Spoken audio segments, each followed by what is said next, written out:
The world we live in has changed significantly in the last 20 years. With the invention of new technologies, completely novel business models have begun to emerge. Business models that don't necessarily fit with the traditional organizational structures of the Industrial Revolution. Many of these new companies are internet-based, wherein their workforce is focused on the creation and maintenance of virtual systems and points of sale. This means that these workers have little to no face time with their clients. Rather, the virtual interface of a website is where the client interacts with the business. I'm sure we all know that programming is no easy task, and that bugs come up all the time. The sheer volume of hits on popular websites per second is staggering, and those maintaining websites need to be able to make decisions quickly, without having to go to their boss for permission. This is where traditional organizational structures start to break down. Normally, there were very few situations in which an issue was so pressing that you didn't have time to consult your superior. These bureaucratic conventions actively limit the effectiveness of employees in modern business models. Enter Holacracy. It all started in a company called Tenery Software, which was founded by Brian Robertson. This was a company that was experiencing a lot of organizational tension, and so he tried to alleviate these tensions by applying all sorts of models and theories. These models eventually formed the basis for Robertson's next company, Holacracy 1. This is where Holacracy as we know it today came to be. The most important things you need to know about Holacracy are there's no real hierarchy, and employees are supposed to manage themselves. That's it. That's all there is to it. The way it works is that basically, we just change the names of a bunch of things and voila! We have a new organizational structure. Job descriptions become job roles. Big reorganizations become rapid iteration. Managers become lead links. No, but seriously, it's not all about changing names. Like delegated authority becomes distributed authority. Office politics become transparent rules. But what exactly does any of that mean? Well, let's look at Zuleika. Alright, let's just call her Zuzu. So Zuzu is an employee at heathershandbags.com, an online retailer that sells the most stylish handbags in the world. Heather's Handbags currently operates using a traditional business model, and under this model, Zuzu works as a programmer for the website, and she's constantly getting into arguments with the graphic designers, because they have their own closed-door meetings where they decide to do all this stuff that looks great, but it's a complete nightmare to code. But wait, there's more.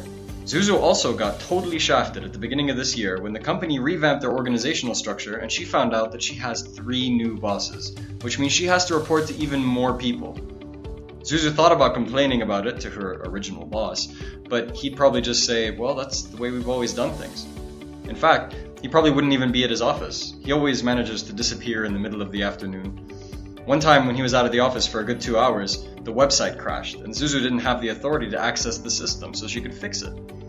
Then Zuzu stumbled upon Holacracy, and it magically solved all her problems and she lived happily ever after. Mostly because the problems I outlined are exactly what Holacracy tries to solve. But anyway, by changing job descriptions to job roles, Zuzu can now be part of both the programming team and the graphic design team, or circles as they now call it, which means that she can let them know when something will be hard to code and offer her input. By changing big reorganizations to rapid iterations, the organizational structure of the company isn't just changed once a year. Instead, it's constantly being revised and rearranged so that it's in line with the company's short-term goals, and done so in such a way that helps employees perform better. By putting together the holy document of the Holacracy Constitution, Zuzu doesn't need to worry about upper management making decisions that make her life harder. She now knows exactly what the organization's rules are, and she can be sure that they apply to everybody in the same way. And finally, by changing delegated authority to distributed authority, Zuzu can now access the website system in order to do her job without prior authorization. Now that you know how it works, let's look at a situation that I didn't just make up. I present to you Zappos. Much like Heather's Handbags, they are an online retailer, but they sell shoes instead. In early 2015, the CEO of Zappos decided to implement Holacracy in his company, and immediately started offering severance packages to employees who have not been keen on self-management. Even though the majority decided to stay, 18% of them opted out, 6% of them because of Holacracy. Before leaving, this 6% spoke about how they attended numerous training sessions where they learned fancy buzzwords like circles and glass frogs. Needless to say, Holacracy went a little over the top with the jargon. Their main concern was that they were no longer clear as to how they were supposed to proceed. But let's take a step back. What is it that leaders need most from their organizations? Well, they need their organizations, and therefore their employees, to be reliable and adaptable. Focusing on the employees, To be reliable, they need stable working environments, access to critical resources, and clear responsibilities. But in order to be adaptable, they need the flexibility to make decisions in the moment, and most hierarchies don't allow for this. Zappos was sure that Holacracy was the best system to provide their employees with both of those attributes. Although Holacracy sounded great on paper, Zappos quickly realized that the system may have caused more problems than it solved. For example, rather than having a designated big position with particular responsibilities, employees now took on a large number of small positions within circles or teams, wherein they had to keep track of countless objectives, tasks, and meetings. On average, each employee at Zappos had 7.4 roles, with 3.47 distinct responsibilities per role, which comes out to a total of more than 25 responsibilities per person. Employees started having a hard time figuring out where to focus their attention, and how to prioritize their tasks. In order to fix this, Zappos tried to implement a system called People Points, wherein each circle gets a certain number of points used to recruit people. Ironically, these points were distributed by the upper management, which wasn't supposed to exist, but whatever. They based their allocations on how important each circle was to the business. Having so many roles also complicates compensation. Typically, more responsibilities means more money, but in Holacracy it becomes unclear how much an employee should be paid for their work. Lastly, Zappos also experienced problems with hiring, as they were unable to clearly define what they required from their new recruits. Of course, they still managed to hire people, and these recruits were hired to meet specific needs, but they were quickly loaded with more roles and responsibilities. In order to make the process of assigning roles more fluid, they developed a role marketplace, wherein open roles and responsibilities were posted. Needless to say, Zappos was going out of their way to accommodate this new organizational structure, and they finally gave up at the end of the year. Whew! Alright, so now that we've talked about Holacracy and how it works with the new business models, let's talk more about new theories that build on traditional business models, namely good to great, which is a change model that takes traditional hierarchies to the next level. The good to great change model was developed by Jim Collins in 2001. He and his team examined 1,435 companies and pinpointed 11 companies within that sample that achieved business greatness. They analyzed these 11 companies further to identify what similarities in organizational structure and operating procedures could be drawn. They then compared these companies to a set of companies which they identified as ones that were unable to achieve business greatness in an attempt to isolate the factors of success. Ultimately, the commonalities that the 11 successful firms had that the unsuccessful firms did not were narrowed down to a list of 7 key concepts, being Level 5 executive leadership, first who, then what, confront the brutal facts but never lose faith in the potential for greatness, the hedgehog concept, a culture of discipline, the flywheel and the doom loop, clock building, not time telling. Alright, where is Zuzu? There she is. Alright, so Zuzu has moved up in the world. Since working at Heather's Handbags, she's recently become the CEO of Heather's Handbags' main supplier, Heather's Leather. Of course, considering how much Holacracy helped her at Heather's Handbags, she was a firm believer and implemented it in Heather's Leather as soon as she got the position. She's noticed in the last year, however, that Heather's Leather has been underperforming considerably. After talking to her employees, she gathered that the problem was that Holacracy didn't quite fit with the business model. Her employees, most of whom were low-skilled labor, needed guidance from authority figures in order to be consistent and productive. Zuzu realized that in this old-style manufacturing company, Holacracy wasn't working as well. Some of her executives were unambitious and lazy. They took advantage of the flat organization, and this began to rub off on employees as well. When confronted with these allegations, her executives denied that it was true. They continuously approached her with ideas about entering the stock market, and had even started producing some.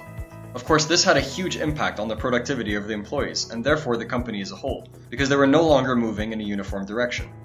Zuzu started worrying that without her, Heather's Leather would disintegrate, so she did some more research and discovered a change model called Good to Great, where she read about all the stuff I just talked about. She immediately decided to try it out, and started outlining how she was going to go about it. Step 1. Level 5 Leadership. She began evaluating the behaviors of her top executives and managers, and identified which of them displayed ambition, with respect to the company, not themselves, loyalty, consistent improvement, and who took responsibility for their failures. She then fired the ones that were slacking and taking advantage of the flat organizational model. Step 2. First who, then what. Keeping in line with the ruthless firing of her underperforming executives, she extended this sentiment to her employees, firing all those who became complacent. The model states that she should get the right people on the bus and kick the wrong people off, so that's what she did. Step 3. Confronting the brutal facts. Of course, all of the firing was a little unsettling for those employees that she kept. She had to sit down and talk to them and force them to come to terms with the brutal fact that she would no longer stand for mediocre performance. Underperformance meant that you would need to work elsewhere. Step 4. The hedgehog concept. You see, the hedgehog concept in Good to Great is the identification of something that meets 3 distinct criteria. Something the company is passionate about, something the company can be the best at, and something that the company can make money from. She realized that producing socks was a terrible idea for a manufacturer for handbags, so she scrapped the idea. Step 5. Culture of discipline. With the socks idea being scrapped, she was able to reallocate her employees to manufacturing handbags and get them to focus on the hedgehog. Step 6. Clock building, not time telling. Now that she revamped the organizational structure and operating procedures, she was confident that this business would be able to sustain itself without her leadership, and that the new system would carry the company forward. Step 7. The flywheel, not the doom loop. Now that all the other pieces of Good to Great were in place, she needed to ensure that the company would be able to focus on one common goal and move towards it uniformly to eventually achieve greatness. Once again, Zuzu solved all her problems with just one change model and lived happily ever after. Sound too good to be true? Well, it is. Now that you're all familiar with Good to Great, let's look at how effective it's been in the real world. Let's turn our attention to Circuit City, one of the original 11 companies that Collins cited as having achieved greatness. The electronics retailer was founded by Sam Wurtzel in 1949 and quickly grew to be a national chain and a household name. Between 1986 and 2000, the company's sales skyrocketed from an annual $1 billion to $12.6 billion, while earnings went up from $22 million to $373 million. Throughout this period of insane growth, the company was very much in line with Collins' Good to Great model. I mean, after all, he did base it on them. But as time passed, they started to diverge from the model. The new CEO decided that rather than focus on only retailing electronics, that the company would do well to diversify its revenue streams. And so they conceived the concept of CarMax, which is a used car retailer. The reason that this diversification is notable is that it was at this point that they abandoned their hedgehog. So when Circuit City decided to open CarMax, they were no longer focused on retailing appliances, and so they fell flat on their face and failed, right? Wrong. CarMax was a huge success, and they had about 40 outlets by 2000 and 120 by 2002. Considering that they did so well with CarMax, the CEO decided to try another venture, this time selling a new type of DVD called DivX. The concept of DivX was simple. It was just a DVD where the movie would erase itself after a certain period of time. It was posed as an alternative to movie rentals. Needless to say, people weren't too keen on the concept and it was a total disaster. Luckily, however, Circuit City and CarMax were doing well enough to cover the losses, so Circuit City lived to die another day. The big mistake that eventually led to their downfall had more to do with their underestimation of Best Buy, an emerging competitor with a slightly different business model. You see, Circuit City took pride in the fact that its sales personnel were knowledgeable about electronics, and were effectively able to teach customers how to use various electronics while still in the showroom, and they were paid very well for it.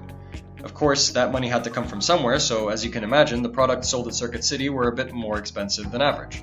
Although this assistance was an important selling point in the late 90s and early 2000s, in the early 2000s the public became more and more familiar with electronics, and as a result, no longer needed as much help. That's where Best Buy came in. Rather than having well-trained and informed staff, they had an average sales force that was much cheaper. They used this to their advantage and were able to lower the cost of their products considerably. Without realizing it, Circuit City's market share was slowly being eaten away. In other words, they kept pushing their flywheel forward without ever realizing that they were about to push it over a cliff. After a while, Circuit City started to realize that Best Buy was here to stay, but they just couldn't compete with their prices. They decided to discontinue selling large household appliances like washing machines and dishwashers because they were big and heavy, which means hard to move and hard to store. This decision led them to miss out on the American real estate boom when appliance sales went through the roof.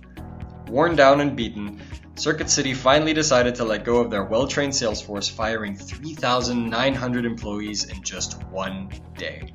They replaced these employees with 2,100 minimum wage salespeople, which certainly helped them cut costs, but hurt the morale of their employees a lot. Of course, at this point, shareholders were starting to get a little bit antsy, so in order to keep them calm, they started buying back shares. This kept the share prices artificially high, but in the end, it was just an illusion. The buybacks drained the company of cash, and eventually, when the Great Recession hit in 2008, they were just unable to stay afloat. Although this company was using the good to great model without even knowing it, we can see how when they diverged from the model too much, that they began to lose control. So let's compare the two models, shall we? Holacracy versus good to great. Holacracy is a new system, and new systems mean new problems. But good to great is just a refined version of an old system, and old systems mean old problems. The reason why Zappos ended up abandoning Holacracy is because the new nature of the system created a lot of problems for them. New systems created new problems, and new problems are a lot more difficult to solve than old ones. Because at least with old problems, you can ask for advice or observe how others got around them. Circuit City didn't go through that though. This is because good to great doesn't really change anything. It just refines and builds upon the most important aspects of existing organizational structures. Holacracy abolished the idea of a hierarchy, while good to great made sure that all of the branches of their hierarchy were occupied by motivated and competent people. When it comes to creative jobs, like graphic design, the freedom and flexibility that comes with having no hierarchy can be very beneficial to productivity. But in industrial companies, too much freedom and lack of authority figures can result in destandardization and eventually total chaos. Holacracy has the ability to adapt quickly to market forces, while good to great does not. One of the main reasons that Circuit City went bankrupt was that they were too insistent on not changing their winning recipe. Of course, when Best Buy started gaining traction, this put them in a tough position. Conversely, in Zappos, the company could have changed its operating procedures almost immediately in order to remain competitive. Holacracy is not very reliable, but good to great is extremely reliable. In Zappos, getting something done must have been a nightmare. Who did you ask to do the job? Without knowing who to ask when you need something done, it makes the company's output less reliable. Whereas in Circuit City, if you needed something done, the positions and responsibilities of employees were clearly outlined, and the question need not be asked.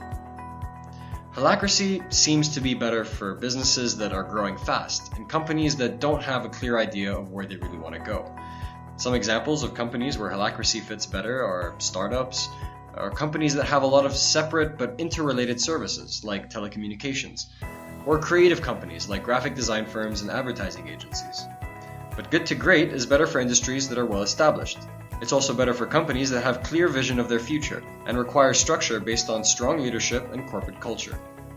Some examples of companies where good to great fits better are retail banking, construction companies, and manufacturing companies. Okay, I think I've covered everything. I just want you to remember that in this world, there are no perfect systems, nor are there any perfect solutions. Every system has its pros and cons and has circumstances where it fits better and worse. Thank you for watching, and please let me know if you have any questions.